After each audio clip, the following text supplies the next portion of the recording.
Shri माचेमाड sir, Bhumanna आकेमाड, Ishwarji यमूर, Diliprao Rathod. मोर्चा number 1 होता। पावसाचं वातावरण आणि दबावाचं राजकारण या सगळ्या गोष्टीला झुगारून ओबीसी बांधवांनी प्रचंड ताकदीनं हजारोच्या संख्येनं, खरं तर जरांगेच्या भाषेत बोलायचं तर लाखोच्या संख्येनं इथं जनसमुदाय एकवटला आणि सर्वांनी आता ठरवलंय ज्या लोकांनी ओबीसींचं अस्तित्व संपवलं ह्या लोकांना घरी पाठवायचंय।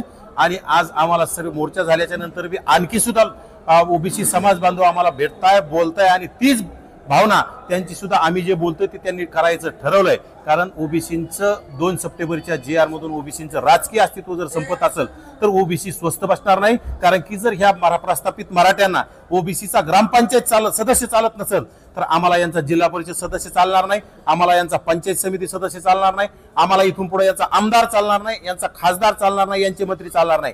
कारण की आता आज स्थानिक स्वराज्य संस्थेच्या निवडणूक आहेत, परंतु 2029 की काही लांब नाही। लवकरच आता दूध का दूध आणि पाणी का पाणी आम्ही करून दाखवू।